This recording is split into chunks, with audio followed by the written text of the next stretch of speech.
کہ زبان پر نعرہ یا علی مدد کا ہوتا ہے، یا محمد مدد کسی نے کہا آج تک؟ یہ یا محمد لکھنے کے کام آتا ہے صرف، وہ مسجد پہ لکھو تاکہ پتہ چل جائے یہ فلاں فرقے کی مسجد ہے، دوسرا خود ہی بھاگ جائے وہاں سے۔ یہ صرف اس کام کے لیے ہے۔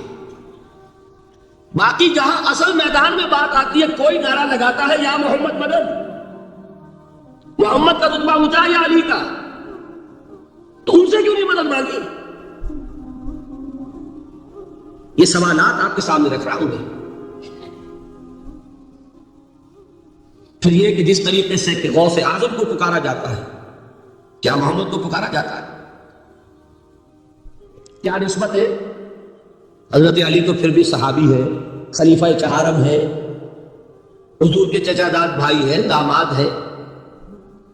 غوث اعظم تو بہرحال وہ نسبت تو نہیں ہے۔ دیکھیے، میں اس کا تعلق جوڑتا ہوں ختم نبوت سے۔ جس طرح اللہ نے خصوصی حفاظت فرمائی ہے قرآن کی، اسی طرح خصوصی حفاظت فرمائی ہے محمد رسول اللہ۔ یہ اسپیشل پروٹیکشن ہے، ورنہ نہیں ہو سکتی تھی۔ یہ خصوصی تحفظ ہے اللہ۔ یہاں بگاڑ پیدا ہو جائے تو صحیح کون کرے گا؟ حضرت مسیح کی اصل حقیقت تو حضور نے آگے بتا دی۔ ذالک عیسی ابن مریم قول الحق الذی فیہ یمترون ما کان اللہ ان یتخذ ولدا سبحانہ۔ یہ حضور نے آ کر حضرت مسیح کی حقیقت بیان کر دی کہ نہیں؟ سورہ مریم کی یہ آیات سنی تھی نجاشی رحمت اللہ علیہ نے جب حضرت جعفر ابن ابی طالب کی زبان سے، تو کیا کہا تھا تنکا اٹھا کر، خدا کی قسم جو ان آیات میں مسیح کا مقام بیان ہوا ہے، مسیح اس سے تنکا بھر بھی زیادہ نہیں ہے۔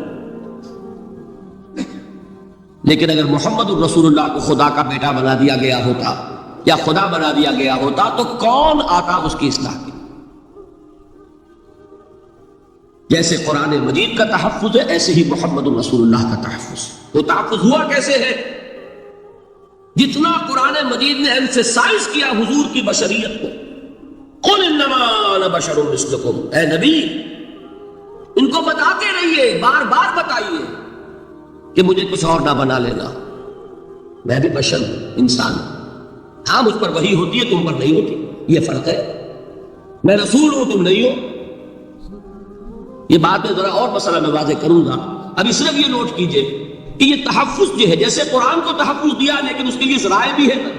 یہ حفظ قرآن کا سلسلہ جو ہے یہ اس کا ذریعہ بنا، یہ رمضان میں تراویح جو ہے اس کا ذریعہ بنی۔ ہمارے ملکوں کے اندر تو حفاظ کو مسجدیں نہیں ملتی، تلاش کرتے پھرتے ہیں، اور ایک جیسا کہ اینول جشن ہوتا ہے قرآن مجید کا، ہر حافظ اپنا حفظ تازہ کر رہا ہے، حفاظ لگے ہوئے ایک دوسرے کے ساتھ تازہ کرنے میں۔ یہ ذریعہ ہے اللہ تعالیٰ نے تو جس کے ذریعے سے قرآن کو محفوظ کیا۔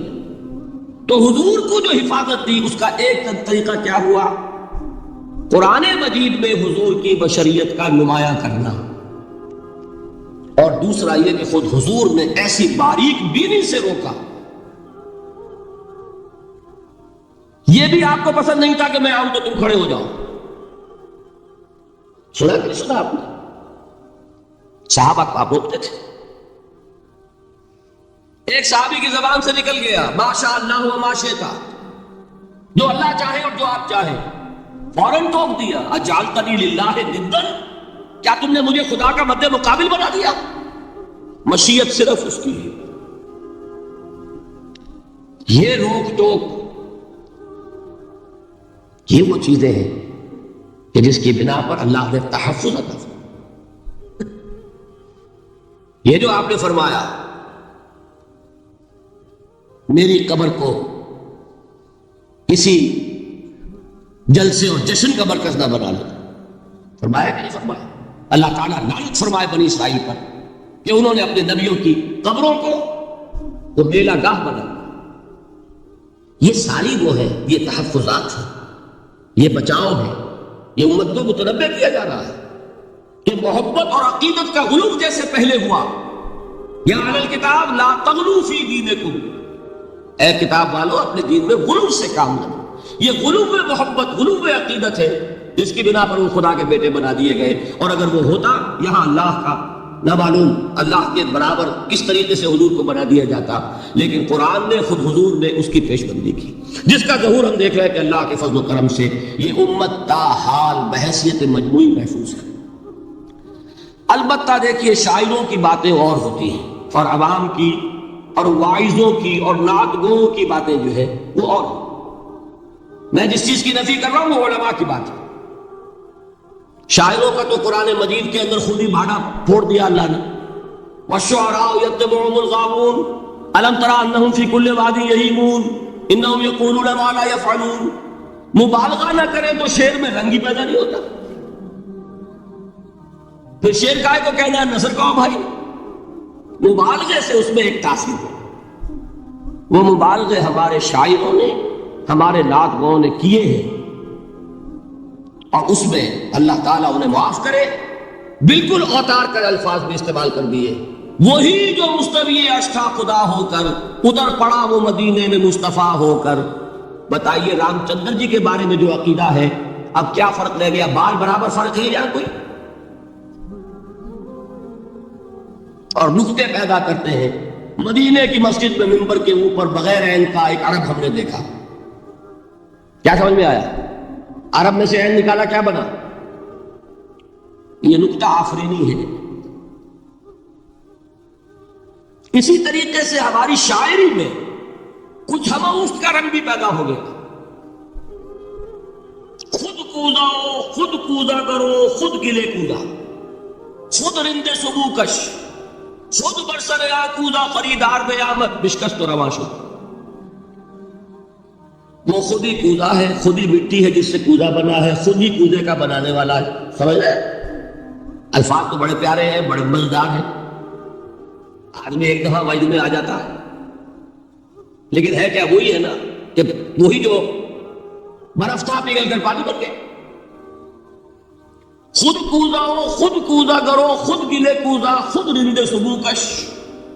خود ہی اس کوزے میں شراب ڈال کے پیتا بھی ہے، خود ہی مٹی ہے، خود ہی وہ بنانے والا ہے، خود ہی کوزا ہے، خود ہی اس میں شراب ڈال کے پیتا بھی اور خود ہی اس کوزے کو توڑ کر اپنا راستہ بھی لیتا ہے.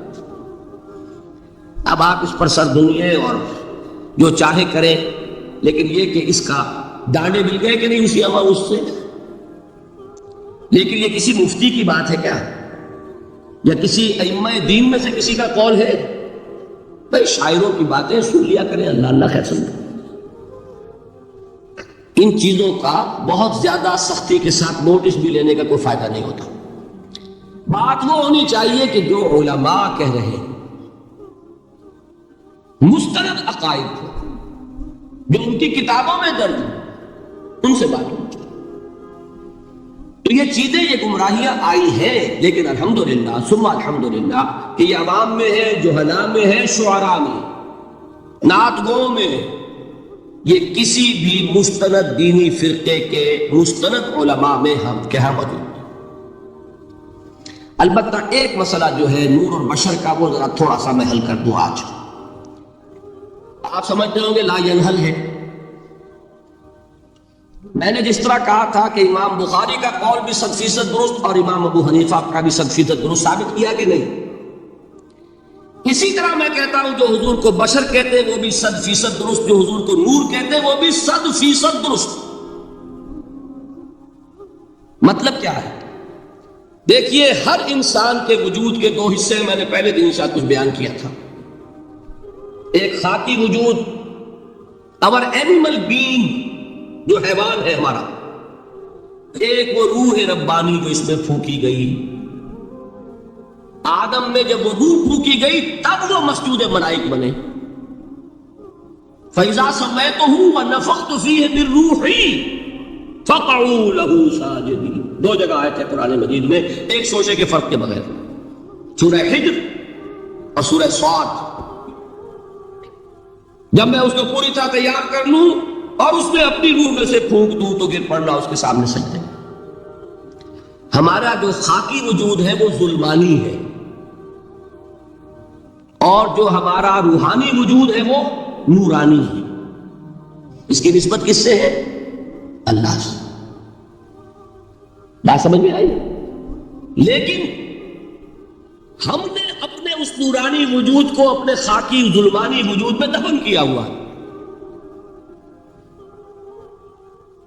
اور محمد الرسول اللہ صلی اللہ علیہ وسلم کا وہ نورانی وجود آپ کے اس خاکی وجود پر اس درجے غالب تھا کہ وہ خاکی وجود معدوم کے درجے میں ہے، لیکن وہ حضور صلی اللہ علیہ وسلم پر اثر انداز نہیں ہو سکتا.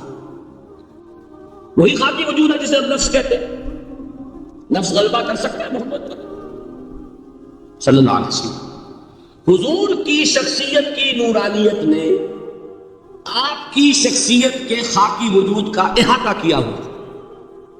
ہماری شخصیت کی ظلمانیت نے ہماری اس نورانیت کو گل کیا ہوا، دفن کیا ہوا، چھپایا ہوا. بس یہ فرق ہے. انہیں آپ کہہ لیں نور، صحیح ہے، ان کی نورانیت غالب. یہی بات ہے جو حضور نے اس طرح سمجھائی. دیکھو ہر انسان کے ساتھ ایک شیطان ہوتا ہے. اب کسی صحابی نے بڑی جرت سے کام لیا، پوچھ لیا حضور کیا آپ کے ساتھ بھی ہے؟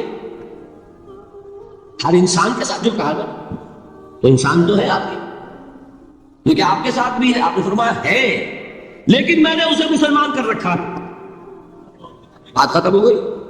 نفی نہیں ہے، وہ میرے تابع ہے، میرا مطیع ہے، مجھے قدم نہیں پہنچا سکتا. ہے تو صحیح، لیکن نہ ہونے کے درجے میں آ گیا کہ نہیں. یہ ہے فرق سارا. اور میں یہاں پہ کوٹ کرنا چاہتا ہوں ایک بہت بڑے بریلوی مکتب فقہ کے عالم دین صاحبزادہ، نام میرے ذہن سے ایک دم اتر گیا، فیض الحسن. اللہ تعالیٰ ان کی خطاؤں سے درگزر فرمائے، ان کی مغفرت فرمائے. آپ نے سنا ہوگا نا. انہوں نے ایک روز تقریر کی جو میں نے سنی، اور تقریر کہاں کی؟ ساہیوال میں. وہاں کا ایک بہت مشہور چوک ہے، مہاجرین، مسجد مہاجرین کہلاتی ہے، وہاں تقریر تھی ان کی، میں نے سنی. ان کے الفاظ یہ تھے کہ کیا آپ لوگ ہمیں جاہل سمجھتے ہیں؟ کیا ہمیں عربی نہیں آتی؟ کیا ہم نے قرآن نہیں پڑھا جس میں بار بار یہ لکھا ہوا ہے کہ حضور بشر ہیں؟ حضور بشر ہیں، لیکن اصل میں ہم حضور کی بشریت کو نمایاں کرنے کو سوء ادب سمجھتے ہیں. بات سمجھیے آپ نے، اس طرح پیاری بات ہے. انہوں نے کہا کہ آپ کے باپ کا نام کیا ہے؟ عبد الرحمان. آپ عبد الرحمان کہہ کے پکارتے ہو نا. ابا جان، ابھی آپ نے وہ آیات سنی، حضرت ابراہیم نے اپنے مشرک باپ کو یا ابت ہے، یا ابت ہے، بڑا پیارا ترجمہ کیا. ابا جان، ابا جان، کیا نام لے گئے؟ آپ کے باپ کا نام ہے، نام نہیں لیتے آپ. کیوں؟ ادب کی وجہ سے. اسی وجہ سے ہم در حقیقت حضور کی بشریت کو نمایاں کرنے کو سوء ادب سمجھتے ہیں. ورنہ کوئی ہم جاہل ہیں، ہمیں عربی نہیں آتی، ہم نے قرآن نہیں پڑھا، ہم جانتے ہیں کہ وہ بشر. بات سمجھ میں آئی؟ کتنی آسانی سے مسئلہ حل ہوتا ہے بشرطے کہ نیت حل کرنے کی ہو. آخر آمنہ کے بیٹے ہیں، عبداللہ کے بیٹے ہیں، عبد المطلب کے پوتے ہیں. بچپن آپ پر گزرا ہے، لڑکپن آپ پر گزرا ہے، نوجوانی آپ پر آئی ہے، جوانی آپ پر آئی ہے، شادی آپ نے کی ہے، اولاد آپ کی ہے. کون بے وقوف احمق ہوگا کہ جو آپ کی بشریت کا انکار کرے؟ لیکن یہ کہ جس طریقے سے اس کو بیان کیا جاتا ہے وہ ایک مسئلہ بن گیا اختلافی، وہ رد و قضا اور کھینچ تان. اور اس میں بھی سمجھ لیجئے مثلوکم پر جو ایمفیسس بعض حضرات دے دیتے ہیں اپنے توحیدی، جو ان کے اندر ایک مزاج ہے، اللہ تعالیٰ ان کے مزاج کو اور پختہ کرے، لیکن اس میں بھی مبالغہ کیا جاتا ہے. ایک حدیث مجھ سے سنیے جس میں حضور نے مثل کا انکار کیا. مثلکم کا مطلب اگر کسی نے سمجھا کہ بالکل ہم جیسے ہیں تو بہت بڑی مغالطے میں. حضور صوم وصال سے منع فرماتے تھے، خود رکھتے تھے. صوم وصال کیا ہے؟ آج روزہ رکھا، شام کو افطار نہیں کیا، وہی روزہ رات بھر چل رہا ہے، اگلے دن بھی چل رہا ہے، شام تک کو جا کے پھر کھولا تو 2 دن کا صوم وصال ہو گیا. اگلے دن بھی نہیں کھولا، چلا تو 72 گھنٹے کا صوم وصال ہو گیا. یہ کیا ہے؟ صوم وصال. خود رکھتے تھے اور صحابہ کو روکا. صحابہ میں سے کسی نے ہمت کر لی، حضور آپ خود رکھتے ہمیں روکتے. فرماتے ہیں ایکم مثلی، تم میں سے کون مجھ جیسا ہے؟ ابھی تو عند ربی، میں تو اپنے رب کے پاس رات گزارتا ہوں، وہ یطعمنی ویسقین، وہ مجھے کھلاتا ہے پلاتا ہے۔ بتائیے کون ہے جو اس کا دعویٰ کرے گا؟ حضور کے خصائص ہیں۔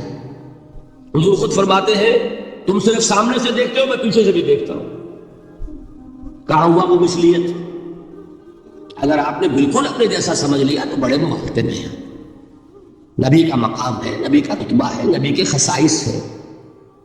آپ سو گئے تو آپ کی نیند، آپ کی وضو ٹوٹ گئی اور نبی سو گیا تو کہاں گئی مثلیت؟ مثل اس معنی میں ایک بشر ہے، نسل آدم سے ہے، اس میں کوئی شک نہیں، اس معنی میں مثل ٹھیک ہے، قل انما انا بشر مثلکم، لیکن ہر اعتبار سے تو نہیں۔ سب سے بڑا فرق یہی ہے کہ وہی آ رہی ہے، معراج پہ تشریف لے گئے ہیں، اس دنیا میں بیٹھے ہوئے بھی جنت کا مشاہدہ فرما لیتے ہیں، کرا دیا جاتا ہے، دوزخ کا مشاہدہ کرایا جاتا ہے، فرشتے کو دیکھ رہے ہیں، یہ چیزیں ہیں۔ اور پھر خصائص جیسا کہ میں نے عرض کیا کہ آپ پیچھے سے بھی دیکھتے ہیں۔ آپ کا معاملہ یہ ہے کہ آپ اگر سو جائیں تو آپ کا وضو نہیں ختم ہوگا۔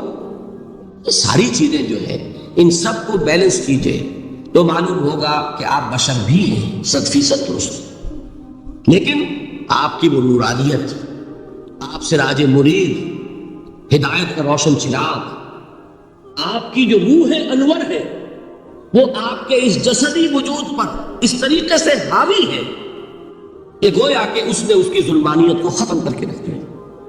اس معنی میں کوئی کہے نور مجسم تو مجھے کوئی اعتراض نہیں۔ یہ ہے ان چیزوں کو جمع کرنے کی شکل، خام خواہ کی کھینچتان کے سوا کچھ نہیں۔ بہرحال یہ پہلا حصہ ختم ہوا، شرک فی الذات۔ اب آئیے شرک فی الصفات۔ میں نے عرض کیا تھا کہ یہ ایک بڑا علمی مسئلہ ہے اور اس میں ٹھوکر لگ جاتی ہے۔ وجہ کیا ہے اس کو سمجھ لیں۔ بنیادی بات،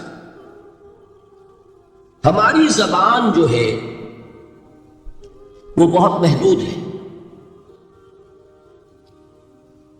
ہماری ہی زبان ہے جسے اللہ نے ذریعہ بنایا اپنی ہدایت کا، ورنہ ہمارے پلے نہ پڑتی بات، ظاہر ہے نا۔ لیکن ہماری زبان کی محدودیت ہے۔ اس محدودیت کا ایک مظہر یہ ہے کہ ہم جو الفاظ اللہ کے لیے بطور صفت استعمال کرتے ہیں وہی الفاظ مخلوقات کے لیے بھی کر لیتے ہیں۔ اللہ موجود، ہم بھی موجود۔ اللہ زندہ، ہم بھی زندہ۔ اللہ علیم، تو انسان علیم ہی علیم نہیں، علامہ بھی ہے کہ نہیں؟ یہ تو بڑا مبالغے کا لفظ ہے، انسان علامہ ہے۔ اللہ دیکھتا ہے، بصیر ہے، ہم بھی بصیر ہیں۔ اللہ سنتا ہے، سمیع ہے، ہم بھی سنتے ہیں۔ اللہ کو قدرت حاصل ہے، کچھ ہمیں بھی حاصل ہے۔ ایک مکہ مارا تھا حضرت موسیٰ نے، جان نکال دی کہ نہیں؟ ہے نا کچھ نہ کچھ۔ اللہ چاہتا ہے، ہم بھی چاہتے ہیں۔ اسے دیکھیے چاہت میں وہ ہو گیا تھا جس پر روک دیا حضور نے، ما شاء اللہ وما شئت اجعلتنی للہ ندا، کیا تم نے مجھے اللہ کا مد مقابل بنا دیا؟ دھوکہ ان الفاظ کے اشتراک کی وجہ سے لگ جاتا ہے۔ بات سمجھ میں آئی؟ اب اس میں فارمولہ میں نے عرض کیا تھا کہ ایک نوٹ کر لیں تو مسئلے سارے حل ہو جائیں۔ جب ہم کوئی لفظ بطور صفت اللہ کے لیے بولتے ہیں اور اسی لفظ کو مخلوق میں سے کسی کے لیے بولتے ہیں، مخلوق میں سب آ گئے، جمادات، حیوانات، انسان، اولیاء اللہ، فرشتے، انبیاء، رسول، سب مخلوق تو ہیں۔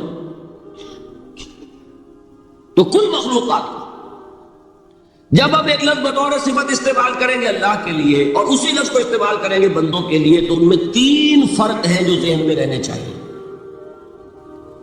گن کر یاد کیجئے۔ اللہ کی ذات قدیم ہے، ہمیشہ سے، اسی طرح اس کی صفت بھی قدیم ہے، ہمیشہ سے ہے۔ مخلوقات حادث ہیں، ان کی صفات بھی حادث ہے۔ حادث قدیم کے مقابلے میں کہ پہلے نہیں تھی پھر ہو گئی۔ ایک فرق، اللہ کی ذات از خود ہے، کسی اور نے تو اس کو وجود نہیں بخشا۔ اللہ کا وجود از خود ہے، ذاتی ہے۔ اسی طرح اس کی صفات ذاتی ہے، کسی اور کی عطا کردہ نہیں ہے۔ مخلوق کوئی ہو کسے باشا، ان کا وجود ذاتی نہیں عطائی ہے، اللہ نے دیا تو وجود ملا۔ اسی طرح ان کی صفات عطائی ہے، ذاتی نہیں۔ دو فرق ہو گئے۔ اللہ کی ذات مطلق ہے، لا محدود، اسی طرح اس کی صفات مطلق ہے، لا محدود۔ مخلوق کی ذات محدود کسے باشد، صفت بھی محدود۔ تین فرق ہے، ذاتی عطائی، قدیم حادث، لا محدود محدود۔ تین فرق ذہن میں رہے تو جو صفت بھی آپ اب بولیں گے اس میں یہ تینوں باتیں ذہن میں رہیں۔ سمجھ میں آ گئی بات؟ اب اس کا اطلاق کیجئے تو یہ علم غیب کا مسئلہ حل ہو جائے گا۔ یہ بھی لا ینحل سمجھا جاتا ہے۔ علم کسی کا بھی ہو، انسان، فرشتہ، اولیاء، انبیاء، رسول، حضور صلی اللہ علیہ وسلم، کسی کا حادث ہے، قدیم نہیں ہے، عطائی ہے، ذاتی نہیں ہے، محدود ہے، لا محدود نہیں ہے۔ تین باتیں مان لیں، شرک نہیں ہوگا۔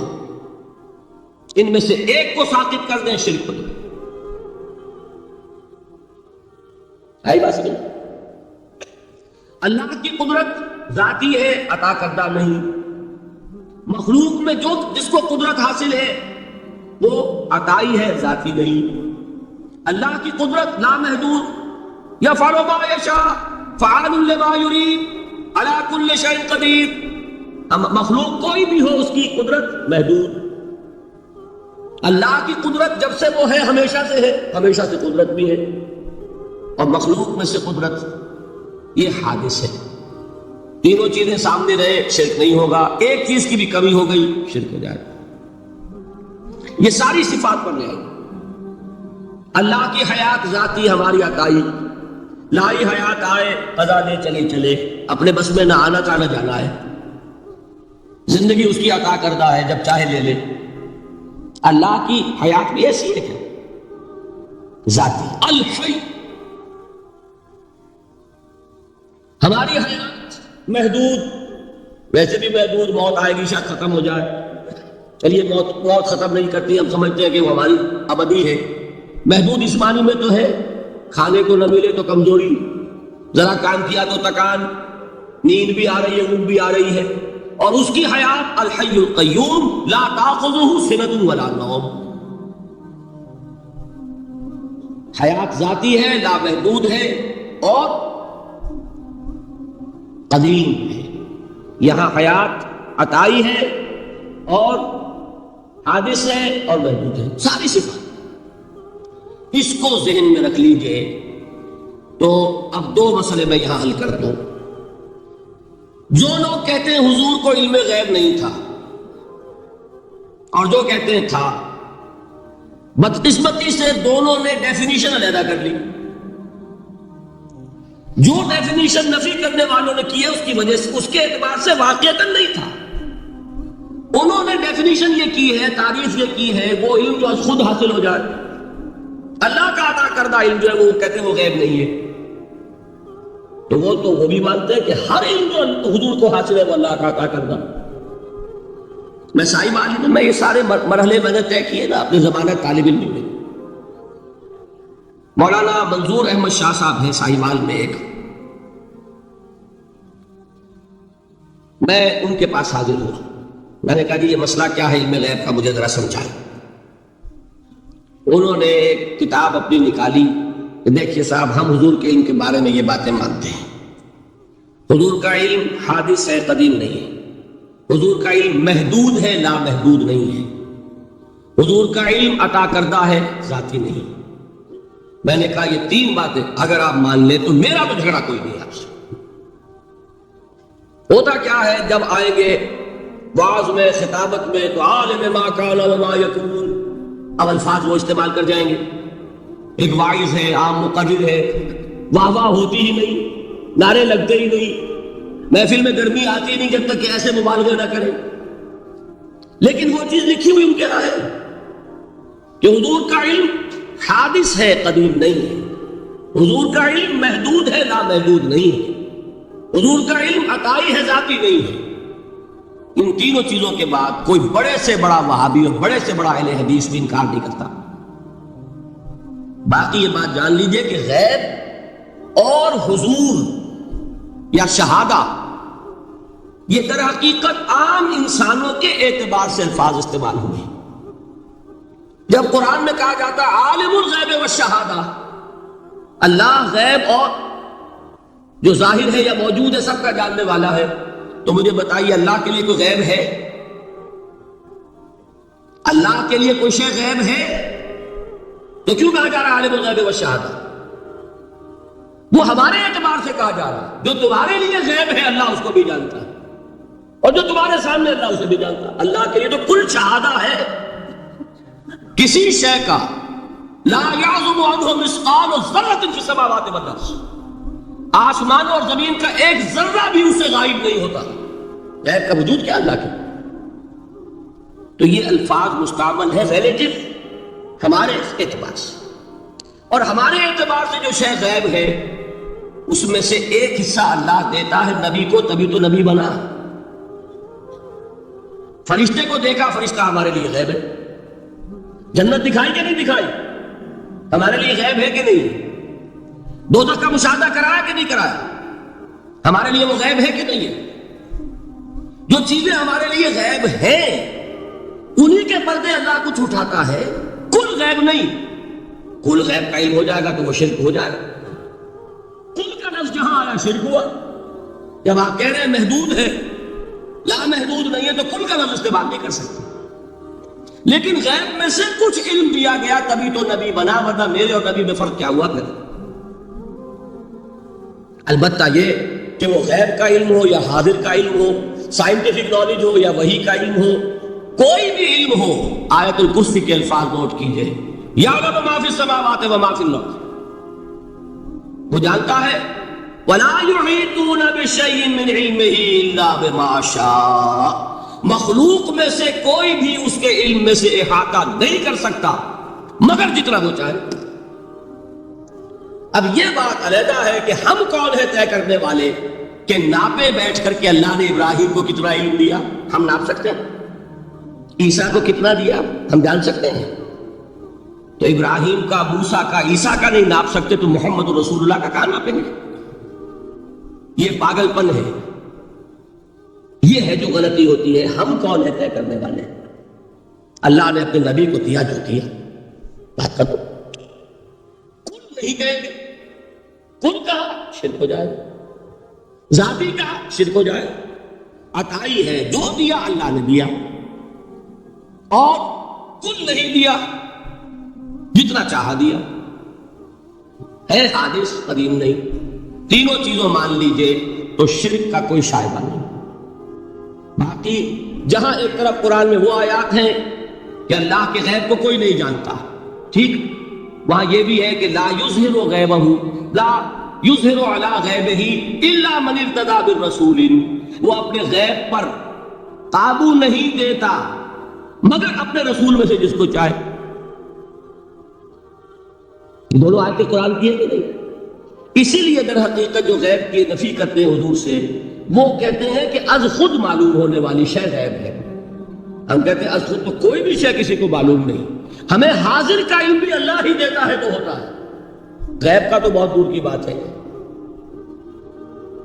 یہ مسئلے بڑے سیدھے ہیں، خام خواہ ہم نے پیچیدہ بنایا ہوا ہے۔ خدا کے لیے ان مسئلوں کو سلجھائیے اور جوڑیے، کاٹنے کی بجائے جوڑنے کی فکر کیجیے۔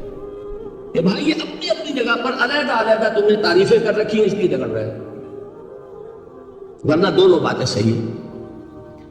ایک مسئلہ ذرا اور زیادہ علمی ہے، میں ذرا پریشان ہو رہا ہوں کہ وقت زیادہ ہو رہا ہے، وہ مسئلہ ہے وحدت الوجود کا۔ ہمارے بہت سے صوفیہ وحدت الوجود کے قائل ہیں، اور ہمارے کچھ لوگ جو معترض ہیں وہ وحدت الوجود اور ہمہ اوست کو کنفیوز کر دیتے ہیں، ایک سمجھ لیتے ہیں۔ ہمہ اوست میں بیان کر چکا ہوں کہ بدترین شرک ہے، وحدت الوجود اور شے ہے، باریک باتیں سمجھ میں نہیں آتی عام لوگوں کے، سادہ ترین الفاظ میں آپ کو سمجھاتا ہوں۔ ایک نظریہ یہ ہے کہ اللہ ہی نے یہ روپ دھار لیا، یہ ساری چیزیں بالفعل موجود ہیں، یہ بھی ہے، یہ بھی ہے، یہ بھی ہے، اور یہ سب اللہ ہی ہے۔ یہ بدترین شرک ہے، شرک فی الذات۔ ایک لوگوں کی رائے یہ ہے کہ یہ کچھ ہے ہی نہیں، یہ شراب ہے، شراب میں کیا ہوتا ہے؟ آپ کو پانی نظر آتا ہے؟ ہوتا ہے پانی؟ نہیں، ہر چند کہے کہ ہے، نہیں ہے ہی نہیں، بس اللہ ہی ہے، یہ ہے ہی نہیں۔ دیکھیے ایک شعر ہے، کل ما فی الکون وہم او خیال اور رکوس فی المرایا او ظلال۔ اس کائنات میں جو کچھ ہے یا تو وہم ہے یا خیال ہے، یا جیسے شیشے میں عکس ہوتا ہے، آپ ادھر کھڑے آئینے کے نظر آ رہے ہیں، ادھر بھی ہے، ادھر نہیں، یا جیسے سایہ ہوتا ہے، سایہ درخت کا سایہ زمین پر پڑ رہا ہے، اس کا کوئی وجود ہے۔ تو ایک رائے یہ، آپ اس سے اختلاف کریں، اسے پاگل پن کہہ دیں، کیا بیوقوفی کی بات کر رہے ہیں؟ جو چاہے آپ کہہ دیں، شرک نہ کہیے۔ وہ کہتے ہیں موجود صرف ایک ذات اللہ کی ہے، حقیقتاً موجود، یہ جو کچھ نظر آ رہا ہے یہ موجود ہی نہیں ہے، اس کو شرک نہیں کہیں۔ اسے اختلاف کریں، کوئی ضروری نہیں ہے کہ آپ مانیں ان کی بات، میں یہ نہیں کہہ رہا کہ آپ ضرور مانیں۔ شیخ احمد سرہندی رحمۃ اللہ علیہ نے اسے سمجھایا ہے اس کائنات کی حقیقت کیا ہے، ایک مثال سے۔ ان کے نظریے کو وحدت الشہود کہتے ہیں، وحدت الشہود، وحدت الوجود۔ شاہ ولی اللہ دہلوی نے فیصلہ کیا ہے کہ دونوں میں باریک سا فرق ہے، کوئی فرق نہیں ہے، تعبیر کا فرق۔ وہ مثال دیتے ہیں کہ دیکھیے ایک مشعل لیجئے، مشعل کیا ہوتی ہے؟ ایک لکڑی ہے، اس کے ایک سرے کے اوپر آپ نے کپڑا وغیرہ باندھ کے تیل ڈال کے آگ لگا دی۔ شعلہ جوالا ہے، ایک شعلہ، ٹھیک؟ وہ فرماتے ہیں کہ اس کو تیزی کے ساتھ ایک دائرے میں حرکت دیجئے، آپ کو آگ کا دائرہ نظر آئے گا، دیکھنے والے کو نظر آئے گا کہ نہیں؟ کیا دائرہ فی الواقع موجود ہے؟ بات ثابت ہو گئی کہ نہیں ہے، نظر آ رہا۔ یہ فرماتے ہیں حضرت مجدد، ای الصنعت باری تعالی است، کہ معدوم را موجود میں نمائند، یہ اللہ تعالیٰ کی صنائی ہے، خلاقی ہے، یہ جو شے ہے نہیں اس کو دکھا دیتے ہیں کہ جیسے آپ نے آپ سے دائرہ دکھا دیا ہے نہیں، اس کائنات کا کوئی وجود نہیں۔ میں پھر عرض کروں گا آپ اس سے اختلاف کریں، اسے نہ مانیں، چھوڑ دیں اس کو، یہ مسئلے ہیں فلسفے کے، لیکن سوال یہ ہے کہ اس کو شرک نہیں کہیں گے آپ۔ شرک وہ ہے جب کہیں یہ بھی شے ہے اور خدا ہے، یہ بھی ہے اور خدا ہے، پتھر بھی ہے اور خدا ہے۔ جب یہ کہا جائے گا یہ ہے ہی نہیں، صرف خدا ہے، تو در حقیقت اس کو شرک نہیں کہیں گے، یہ وحدت الوجود ہے، یونٹی آف بینگ۔ اب اس کو میں ایک اور اعتبار سے سمجھا دوں گا تو مجھے امید ہے اللہ تعالیٰ اس کو آپ پر کھول دے گا۔ دیکھیے ایک ہمارا علم، ایک اللہ کا علم، ٹھیک؟ جب تقابل کریں گے تو کیا کہیں گے؟ اللہ کے علم کے مقابلے میں ہمارا علم ہے ہی نہیں، ٹھیک؟ اللہ کی قدرت کے مقابلے میں ہماری قدرت زیرو، اللہ کی مشیت کے مقابلے میں ہماری مشیت کچھ نہیں۔ وما تشاءون الا ان یشاء اللہ، تم چاہ بھی نہیں سکتے جب تک کہ اللہ نہ چاہے۔ تو کیا ہوئی؟ خاک ہوئی۔ یہی آتے ہیں نا جو حدیث جس میں کہ دعا استخارہ حضور نے تلقین فرمائی، اور صحابہ فرماتے ہیں کہ حضور نے ہمیں اس طرح سکھائی ہے دعا استخارہ جیسے قرآن سکھایا۔ اس میں الفاظ کیا ہے؟ فَإِنَّكَ تَعْلَمُ وَلَا أَعْلَمُ، وتقدر ولا اقدر، اے اللہ تجھے قدرت حاصل ہے، مجھے کوئی قدرت حاصل نہیں۔ اگر ظاہری الفاظ پر جائیں گے تو یہ تو خلاف واقعہ بات ہے۔ کیا حضور کو کوئی علم حاصل نہیں تھا؟ کیا تو حضور فرما رہے ہیں فَإِنَّكَ تَعْلَمُ وَلَا أَعْلَمُ، یا چلیے اگر کوئی اور عام انسان کہتا ہے میں نہیں جانتا، تو کیا کوئی علم حاصل نہیں اسے؟ کچھ نہ کچھ علم تو ہے، لیکن اللہ کے علم کے مقابلے میں وہ نہ ہونے کے برابر ہے۔ اسی طریقے سے سمجھ لیجئے اللہ کے وجود کے مقابلے میں اس کائنات کا وجود نہیں ہے۔ بات ختم ہو گئی، مسئلہ صاف ہو گیا۔ حقیقی وجود صرف اللہ کا ہے، یہ اعتباری ہے، یہ ٹرانزینٹ، آل از چینج، پینٹا ہائی، بدل رہی ہے ہر شے، کسی چیز کو ثبات نہیں۔ آپ ایک لمحے پہلے جو آپ تھے وہ آپ، ایک لمحے بعد وہ آپ نہیں ہے، بدل گئے ہیں۔ ایک تسلسل ہے آپ کا کہ آپ سمجھتے ہیں کہ آپ وہی ہیں کہ جو آج سے 10 سال پہلے تھے۔ کیا آپ وہی ہیں؟ بدل چکے، پھول پورا بدل چکا، نہ معلوم کتنی دفعہ بدل چکا، کھال بدل چکی۔ یہ تو معلوم یہ ہوا کہ یہ جو کچھ ہے ٹرانزینٹ ہے، عارضی ہے، فانی ہے، نہ ہونے کے برابر ہے، وجود برحق صرف اللہ۔ یہ بھی در حقیقت اسی شرک فی الوجود کی بات ہے۔ اگر ہم یہ کہیں کہ اللہ بھی موجود ہم بھی موجود، یہ کیا ہو گیا؟ شرک فی الوجود۔ اسی کو کہا غالب نے جارو بلا بیار کے لیے شرک فی الوجود، با گرد فرش سینہ بہے وہاں برابر است۔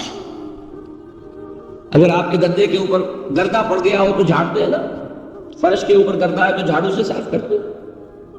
غالب کہتا ہے کہ اگر تمہارے دل میں یہ گردہ آ گیا ہے کہ تم بھی موجود ہو، اللہ بھی موجود ہے، تو لا کی جھاڑو سے صاف کر دو اس گردے کو، یہ شرک فی الوجود ہو جائے گا۔ ہم نہیں ہیں بھائی، ہمارا کیا وجود، ہمارے کو کیا حقیقت، اللہ ہی ہے، بس یہ ہے اصل میں۔ پھر میں عرض کروں گا کوئی قبول کرے نہ کرے، اسے گمراہی کہے، اس کو جھوٹ کہے، اسے پاگل پن کہے، میں نہیں جھگڑوں گا، لیکن شرک نہیں کہہ سکتے آپ اس کو۔ شرک وہ ہماؤس ہے، اس میں اور اس میں زمین و آسمان کا۔ اب آئیے آخری شرک، شرک فی العبادت یا شرک فی الحقوق۔ اللہ کے حقوق کے لیے ایک لفظ استعمال کریں گے تو وہ کیا ہے؟ عبادت۔ وما خلقت الجن والانس الا لیعبدون، میں نے جنوں اور انسانوں کو پیدا ہی اس لیے کیا کہ میری عبادت کریں۔ اب عبادت میں شرک اگر ہوگا تو یہ شرک کی تیسری قسم ہو جائے گی۔ عبادت میں شرک سے مراد کیا ہے اس کو سمجھیے۔ یہ میں پہلے بیان کر چکا ہوں عبادت کسے کہتے ہیں۔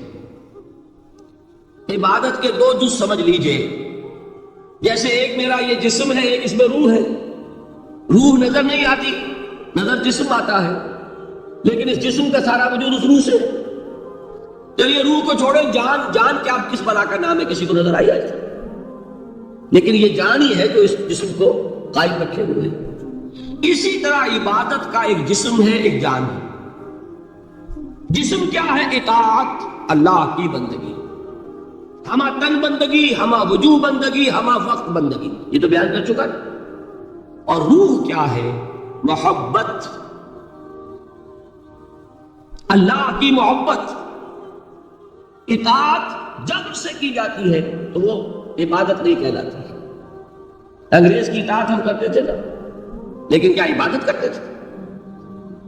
بات سمجھ میں آئی؟ اطاعت تو کر رہے تھے، عبادت نہیں۔ عبادت اس اطاعت کو کہتے ہیں جو کسی ہستی کی محبت سے سرشار ہو کر ہما وقت، ہما تن، ہما وجود کی جائے۔ تو جسد ظاہری کیا ہے عبادت کا؟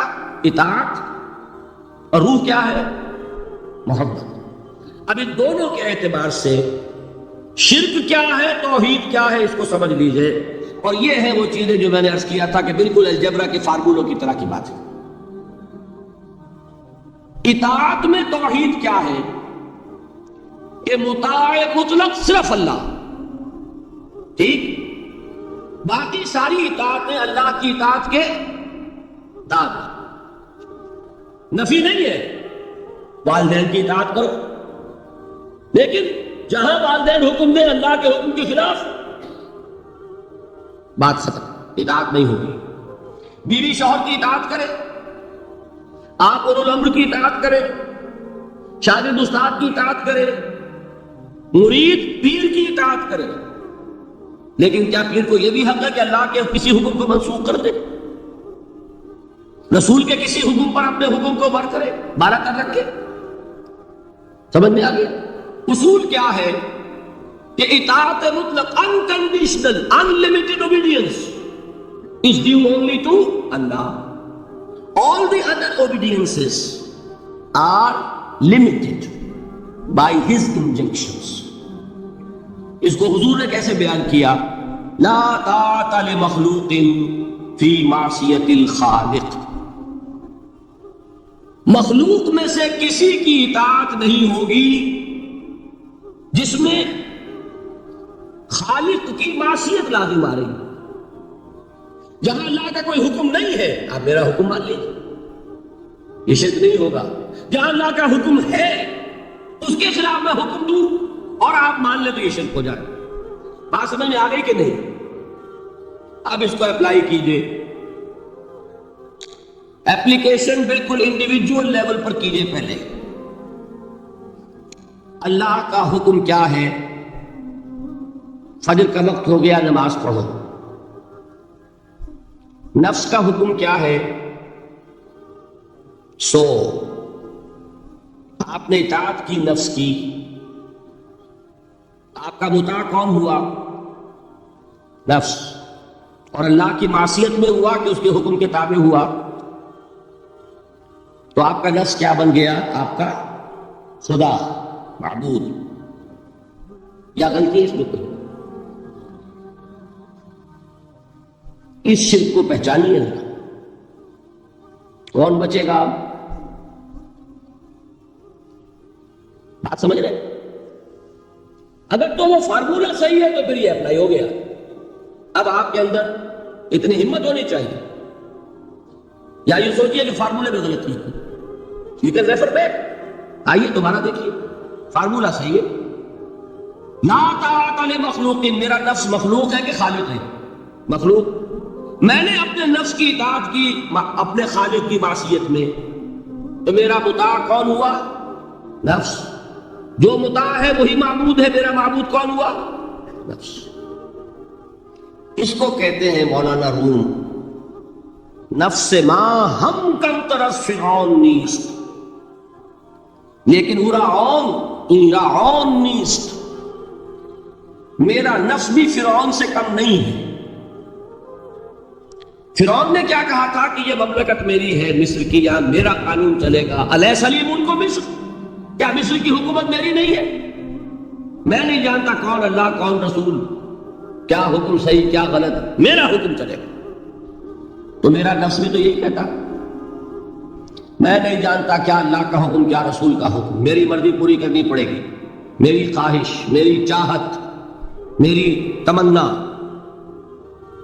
وہ پوری کرنی پڑے گی، اور ہم ہاتھ جوڑ کر اس کے آگے کھڑے ہو جائیں کہ بھائی ٹھیک ہے جو تیری مرضی، اللہ کی مرضی پیچھے، تیری مرضی پہلے۔ تو معبود کون ہوا؟ نفس ما ہم کم طرز فرعون نیست، لیکن فرعون نیست۔ ٹھیک، قرآن سے سند چاہیے۔ قرآن نے فرمایا ارائیت من اتخذ الہہ ہواہ، کیا تم نے دیکھا اس شخص کو جس نے اپنی خواہش نفس کو اپنا الہ بنا رکھا؟ الہ کا لفظ وہ ہے جو آپ کے کلمہ طیبہ میں ہے، کہہ رہا ہے لا الہ الا اللہ، اور تسبیح پڑھ رہا ہے لا الہ الا اللہ، اور جب فارغ ہوتا ہے تو نفس کو فوراً معبود بنا لیتا ہے۔ ارائیت من اتخذ الہہ ہواہ، کیا تم نے دیکھا اس شخص کو جس نے بنا لیا اپنی خواہش نفس کو اپنا معبود؟ اچھا، اسی کو میں اب ٹاپ پر لے جا رہا ہوں، درمیان میں فل ان دی بلینکس آپ کر لیجئے گا۔ یہ میں نے کہا تھا انڈیویجول میں، اب آئیے کلیکٹیو لائف جو ہے، قومی زندگی، اس میں سب سے اونچی چیز کیا ہوتی ہے؟ کسی بھی ریاست کا دستور میں کیا بات طے ہوتی ہے؟ اولین کہ حاکمیت کس کی ہے. ٹھیک، اگر آپ نے کہا جمہور کی حاکمیت ہے، کسی نے کہا فلاں خاندان کی حاکمیت ہے، کیا ہوا؟ یہ ہوا کہ نہیں؟ گھبرا کیوں رہے ہیں؟ پکڑے نہیں جائیں گے. بات تو صحیح کہی ہے. قرآن کیا کہتا ہے؟ ان الحکم الا للہ. قرآن کی آیت ہے کہ نہیں؟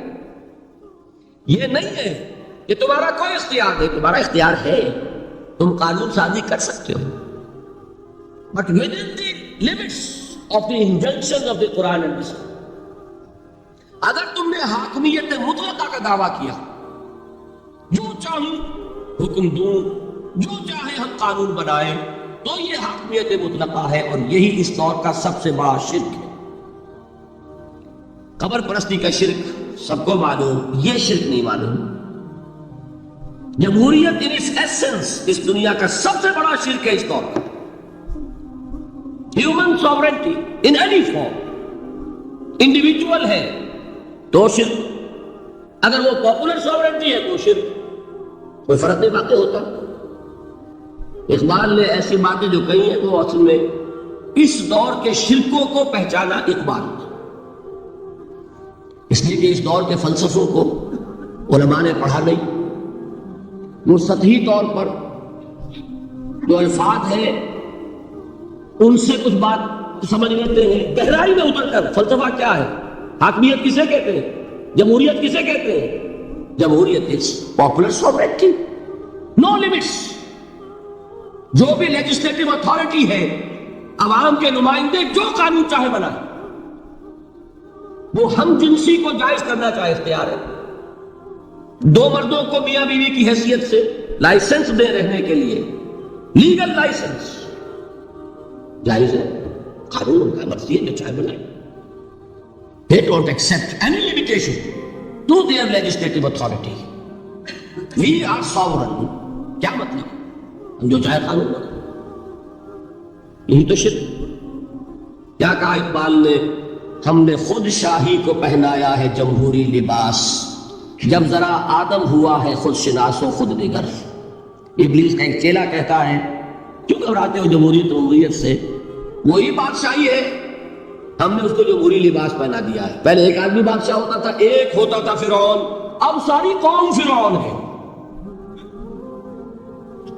وہ فرعون کہتا تھا نا کہ میں جو چاہوں قانون بناؤں. I don't accept any limitation to my authority. آج عوام کہتے ہیں فرق کیا ہو گیا؟ میں نے کہا تھا نا کہ 2 ٹن گندگی تھی وہ ایک کے سر پہ رکھی ہوئی تھی، آپ نے ماشا ماشا سب کو بانٹ دی. تو گندگی رہے گی، شرک تو شرک رہے گا. کوئی فرق نہیں نوعیت کے اعتبار سے. ہاں بادشاہت بھی ہو سکتی ہے جائز، اگر بادشاہ خود اللہ کا بندہ ہے، اللہ کے احکام کا پابند ہے اور اللہ کے احکام کو نافذ کر رہا ہو. داؤد بادشاہ تھے کہ نہیں؟ سلیمان بادشاہ تھے کہ نہیں؟ جمہوریت بھی ہو سکتی ہے جائز، بشرطے کہ جمہوریت تسلیم کر لے کانسٹیٹیوشن میں کہ ہمارا اختیار محدود ہے اللہ اور اس کے رسول کے احکام سے. اب وہ اسلامی جمہوریت ہو جائے. اسلامی بادشاہت تھی داؤد کی اور سلیمان کی. اسلامی جمہوریت اللہ کرے کہ واقعتاً حقیقتاً کسی ملک میں قائم ہو جائے، آج تک تو ہے نہیں، لیکن یہ کہ ہو جائے تو وہ اس دور کا تقاضا ہے.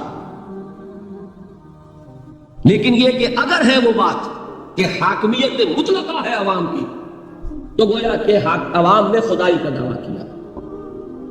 سروری زیبا فقط اس ذات بے ہمتا کو ہے، حکمراں ہے ایک وہی باقی بتان اعظمی. جو کوئی بھی حاکمیت کا مدعی ہے وہ آذر کا تراشا ہوا ایک بت ہے، وہ فرد ہو یا عوام ہو، قوم ہو. ہاں اللہ کو حاکم مطلق مان کر اس کے احکام کے اندر باہمی مشورے سے ایک نظام چلانا، یہ ہوگا صحیح اسلامی نظام. سمجھ میں آئی بات؟ اب آئیے دوسری چیز. محبت میں توحید کیا ہے؟ توحید فی المحبہ. یہاں بھی محبت کی نفی نہیں ہے. شوہر بیوی سے محبت کرے، بیوی شوہر سے محبت کرے، والدین اولاد سے کرے، اولاد والدین سے کرے، لیکن اللہ کی محبت سب سے بالا تر. یہ ہے توحید. کوئی ایک محبت بھی اللہ کی محبت کے برابر ہو گئی تو شرک، اور کوئی محبت اللہ کی محبت سے اونچی ہو گئی تو اب شرک سے اوپر کوئی لفظ ہمارے پاس ہے نہیں. میں نے کہا تھا نا کہ یہ تو ہماری زبان کی محدودیت ہے، ورنہ تو وہ شرک سے اوپر کا کوئی لفظ ہونا چاہیے نا. برابر ہو گئی تو شرک ہے. ہاں ساری محبت اللہ کی محبت کے تحت.